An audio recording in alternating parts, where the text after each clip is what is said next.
Hello friends, hi everyone. कैसे हैं आप सभी? आशा करती हूँ कि आप सभी बहुत ही अच्छे होंगे। तो स्वागत है मेरे YouTube channel ideas for learners में, और मैं हूँ किरण। तो इस वीडियो में मैं आपके साथ डिस्कस करने जा रही हूँ उर्दू और हिंदी के क्वेश्चन को, जो कि जेटेड की है 2012 की। उर्दू की क्वेश्चन मैं डिस्कस नहीं करूँगी क्योंकि मुझे उर्दू आती नहीं है, तो आपको मैं ये शो कर दे रही हूँ सारे क्वेश्चंस उर्दू के। और हिंदी के क्वेश्चन मैं जल्दी जल्दी करूँगी क्योंकि इसमें सारे क्वेश्चन जो है स्ट्रेट फॉरवर्ड क्वेश्चन है, बहुत ही इजी क्वेश्चन है, तो इसे हम जल्दी से कंप्लीट कर लेंगे। ओके, तो मैं आपको क्वेश्चंस दिखा रही हूँ उर्दू की। क्वेश्चन 1, 2, आप इसे पॉज करके देख लीजिएगा, ठीक है।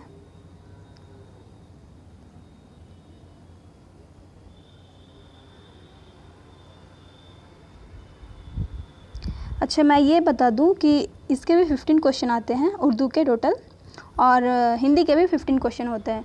आपको अटेम्प्ट करना पड़ता है। जैसे लैंग्वेज 1 पेपर है तो 15 क्वेश्चन आपके इसमें उर्दू के मिलेंगे, 15 हिंदी के मिलेंगे और 15 इंग्लिश के मिलेंगे।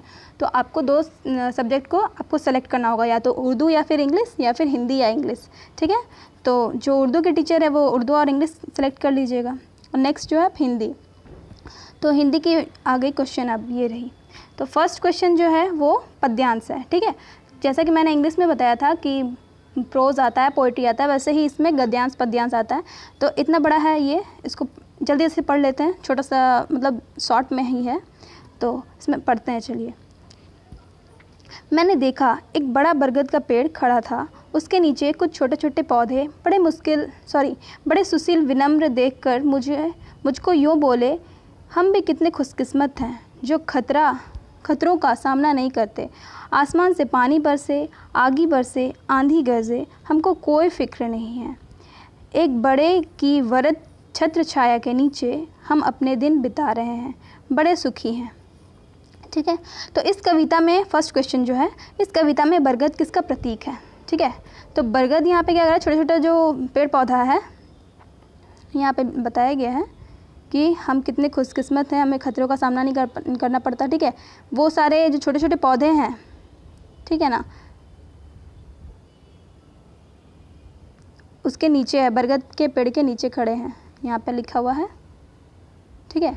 बरगद के पेड़ के नीचे खड़े हैं, तो यहाँ पे ये ईश्वर का काम नहीं करता। फर्स्ट ऑप्शन जो है वो क्या है, ईश्वर का, मतलब ईश्वर का प्रतीक नहीं है, ना ही माता पिता का प्रतीक है, ना ही दुश्मन का। यहाँ पे आंसर जो होगा वो दोस्त का है, ठीक है। ऑप्शन सी ये हो गया। नेक्स्ट क्वेश्चन पे बढ़ते हैं। इस कविता में छोटे पौधे किसके प्रतीक हैं? छोटे पौधे किसके प्रतीक हैं बताइए? गरीबों के? नहीं। वृद्धाओं के? नहीं। नन्ही पीढ़ी के? नई नन्ही पीढ़ी के? हाँ, तो बिल्कुल यही नई नन्ही पीढ़ी के हो गए, ठीक है। तो ये इसका भी ऑप्शन क्या हो जाएगा, सी हो जाएगा। और इनमें से कोई नहीं, ये तो नहीं होगा। गरीब का तो पौधा ये प्रतीक नहीं दिखा रहा है, नई नन्ही पीढ़ी के होंगे, ठीक है। इसके बाद नेक्स्ट क्वेश्चन है, बस 2 ही क्वेश्चन था प्रोज पद्यांश से, ठीक है। तो थर्ड क्वेश्चन पे आगे बढ़ते हैं। हिमालय शब्द का संधि विच्छेद। हिमालय शब्द का संधि विच्छेद कैसे होता है? जैसे विद्यालय का होता है, विद्या जोड़ आलय, तो इसका क्या हो जाएगा, हिम जोड़ आलय, ठीक है। इसका आंसर क्या हो गया, ए नंबर। नेक्स्ट में बढ़ते हैं। शिक्षण में छात्रों की सर्वाधिक भागीदारी संभव है। कब सर्वाधिक भागीदारी होगी? पहली जो विकल्प है वो क्या है, व्याख्यान विधि द्वारा। व्याख्यान मतलब कि एक्सप्लेनेशन मेथड, उसको एक्सप्लेन करेंगे हम लोग ज़्यादा बच्चे को, ठीक है। फिर चर्चा विधि, पुस्तक विधि, ऑडियो विजुअल एड, ठीक है। कुछ भी करेंगे, व्याख्यान विधि हो, पुस्तक विधि हो, चर्चा विधि हो, ये सब में क्या है कि बच्चों को लेक्चर वगैरह दे रहे हैं, बुक्स वगैरह चेंज करके पढ़ाओ, ये वो, ठीक है। ये सब में बच्चे ज़्यादा इंटरेस्ट नहीं लेंगे जितना कि वो ऑडियो विजुअल एड में लेंगे, ठीक है। उन्हें देखना है और देखते देखते सुन के उनको समझ में आ रहा है, तो ये जो है सबसे ज़्यादा इसमें अटेंशन होगा बच्चों का, ठीक है। तो सर्वाधिक भागीदारी किस में होगा? ऑप्शन नंबर डी में। Option number D is the correct answer. Next है, आज्ञा पालन करने वालों को क्या कहते हैं? एकदम बिल्कुल ही आसान क्वेश्चन है। आज्ञाकारी, जो आज्ञा पालन करते हैं उसको आज्ञाकारी कहते हैं, ठीक है। अप्रत्यक्ष तो होगा नहीं। आस्तिक आस्तिक नास्तिक, वो जो ईश्वर में विश्वास रखते हैं उन्हें आस्तिक कहते हैं, जो नहीं रखते हैं उन्हें नास्तिक कहते हैं। ये तो आस्तिक नास्तिक वो हो गया। प्रत्यक्ष और अप्रत्यक्ष हो गया, डायरेक्ट और इनडायरेक्ट, वो सब चीज़। आयात और निर्यात वाला हो गया वो। तो सबसे आंसर इसका क्या हो गया? आज्ञाकारी। नेक्स्ट क्वेश्चन है, बुराई, मिठाई, चतुराई शब्दों में प्रत्यय क्या है? प्रत्यय क्या होता है? जिसको प्रीफिक्स बोलते हैं इंग्लिश में, ठीक है, सॉरी सफिक्स बोलते हैं इंग्लिश में। प्रत्यय मतलब जो मूल शब्द है, ठीक है, उसमें लास्ट में कुछ जुड़ जाना। उपसर्ग में क्या होता है कि आगे में जुड़ता है, प्रत्यय में बाद में जुड़ता है। तो बुराई, मिठाई, इसमें क्या होता है? बुरा जोड़ आई, मीठा जोड़ आई, चतुर जोड़ आई। तो सारा क्या जुड़ रहा है? आई जुड़ रहा है, ठीक है। ई नहीं करना है, ई गलत है। तो ये नहीं कि बुरा जोड़ ई कर दिए, मीठा जोड़ ई कर दिए, ठीक है, ऐसा नहीं होगा। बुरा जोड़ आई होगा, मीठा जोड़ आई होगा, और चतुराई का चतुर जोड़ आई होगा, ठीक है। नेक्स्ट क्वेश्चन पे बढ़ते हैं। 7th क्वेश्चन, आँख का तारा मुहावरा का क्या अर्थ है? बहुत ही आसान, सबसे हम लोग शुरू से सबसे पहले पढ़ते आ रहे हैं। तो ये क्या है? बहुत प्यारा। आँख का तारा मतलब बहुत प्यारा। बच्चे अपनी माँ के आँखों का तारा होते हैं, तो मतलब बच्चे अपने माँ के लिए सबसे प्यारे होते हैं, ठीक है। इसका आंसर हो गया ये, बहुत प्यारा होना। नेक्स्ट है, भाषा की अभिव्यक्त्यात्मक कौशल है। अभिव्यक्त्यात्मक मतलब एक्सप्रेसिव वाला, एक्सप्रेशन वाला, ठीक है। तो भाषा का सबसे क्या क्या होगा? सुनना, बोलना, ठीक है, ये हो सकता है। नेक्स्ट है सुनना और पढ़ना। पढ़ने में अभिव्यक्ति नहीं आएगा आपका, ठीक है, उसको एक्सप्रेस नहीं कर सकते। पढ़ना और लिखना, ये भी नहीं होगा। बोलना और लिखना, ये भी नहीं होगा। तो सबसे इसमें आंसर क्या होगा? फर्स्ट नंबर, सुनना और बोलना। नेक्स्ट में बढ़ते हैं, पृथ्वी का पर्यायवाची, ये भी सबको पता है, क्या होगा? भूमि।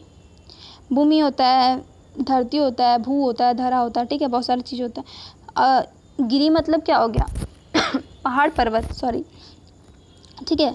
भूधर, मंजारी, ये सब कुछ नहीं होगा। पृथ्वी का भूमि होगा। स्ट्रेट फॉरवर्ड क्वेश्चन से ये सब। अनुज का शब्द का विपरीतार्थक, ये भी हम लोग पढ़े हुए हैं। अनुज का क्या होता है? अग्रज होता है। तो अनुज का क्या हो गया? अग्रज हो गया, ठीक है। गुण, दोष, स्वभाव आदि शब्द किस वर्ग में आते हैं? गुण, दोष, अगर गुण का कुछ नाम हो, जैसे गुण हो गया ईमानदार है, वो व्यक्ति ईमानदार है, ठीक है। तो ये ईमानदार गुण और मतलब गुण का अगर नाम दे दिया जाए तो वो हो जाएगा भाववाचक संज्ञा, ठीक है। गुण का, दोष का, स्वभाव का, उसका कुछ नाम अगर दे दिया जाए उसे संज्ञा का रूप कहेंगे। लेकिन यहाँ पे डायरेक्ट पूछा है गुण और दोष और स्वभाव किस आदि शब्द किस वर्ग में आते हैं, तो ये हो जाएगा आंसर विशेषण, ओके। तो आंसर क्या हो जाएगा? विशेषण।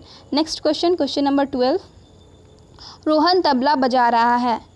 तो यहाँ पे जो अंडरलाइन है वो कहाँ है? बजा रहा में। तो बजा रहा क्या है? ऑब्वियसली ये क्रिया है, कुछ काम कर रहा है। क्रिया मतलब कुछ कार्य हो रहा है, ठीक है। तो यहाँ पे बजाना क्या हो गया? बजा रहा है, वो क्या हो गया? क्रिया हो गया, ठीक है। इसमें संज्ञा क्या हो गया? रोहन, ठीक है। और यहाँ पे विशेषण और सर्वनाम तो कुछ है ही नहीं, तो क्रिया हो जाएगा आंसर। नेक्स्ट है क्वेश्चन नंबर 13, पंडित शब्द का स्त्रीलिंग। पंडित का हम लोग क्या बोलते हैं? पंडिताइन बोलते हैं, ठीक है। तो पंडाइन नहीं होगा, ललाइन भी नहीं होगा, नारी, नर का नारी होगा, ठीक है। तो इसका आंसर हो गया पंडिताइन, okay. Moving to next question, question number 14 और 15, ये भी है।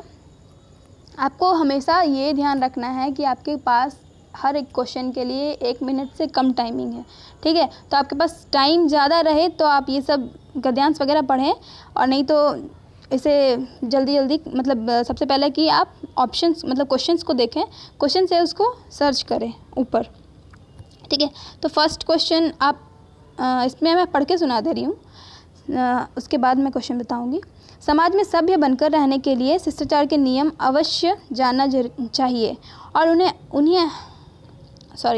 समाज में सभ्य बनकर रहने के लिए शिष्टाचार के नियम अवश्य जानना चाहिए और उन्हें आदत में सम्मिलित कर लेना चाहिए।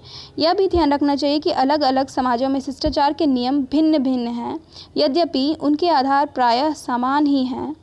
शिष्टाचार सबसे पहला गुण है, शिष्टाचार का सबसे पहला गुण है विनम्रता, ठीक है। यही क्वेश्चन पूछा गया है, आप यहाँ पे क्वेश्चन देखिए तो सबसे पहला गुण क्या है? विनम्रता। तो आंसर हमें क्या मिल गया? विनम्रता, ठीक है। ये सब तो होगा नहीं, ठीक है, ये सब सारा कट गया। नेक्स्ट है हमारी वाणी में, हमारे व्यवहार में विनम्रता घुली होनी चाहिए। इसलिए किसी बड़े के बुलाने पर हाँ इसलिए किसी बड़े के बुलाने पर हाँ अच्छा क्यों ना कहकर जी हाँ या जी नहीं कहना चाहिए। किसी की बात का उत्तर ऐसे नहीं देना चाहिए कि सुनने वाले को लगे कि लठ मारा जा रहा है। ठीक है, यहाँ पे शिष्टाचार के बारे में बात हुआ है, तो शिष्टाचार का पहला 14 नंबर तो बता ही दिया मैंने, विनम्रता होगा। नेक्स्ट जो है इसमें क्या है, किस किस के प्रति विनम्रता दिखानी चाहिए। देखिए दोनों क्वेश्चन जो है, मतलब फर्स्ट क्वेश्चन तो पैसेज से है भी, और सेकंड क्वेश्चन तो आप आराम से बिना देखे ही कर सकते हैं। बड़ों के प्रति होना चाहिए विनम्रता, बराबर वालों के प्रति भी होना चाहिए, छोटों के प्रति भी होना चाहिए। तो इसका मतलब क्या हो गया, सभी के प्रति आंसर हो गया। ठीक है, तो इसे मैंने बहुत ही स्पीड में बताया है। आपको अगर ज़्यादा स्पीड लगे तो आप कमेंट में आप ना फीडबैक दे सकते हैं। ठीक है, और आप ये जितने भी 15 में आपके मार्क्स आए हैं वो कमेंट कर दीजिएगा। Thank you. ज़्यादा से ज़्यादा लाइक कीजिएगा, ज़्यादा से ज़्यादा शेयर कीजिएगा और सब्सक्राइब कीजिएगा। Thank you. Thanks for watching.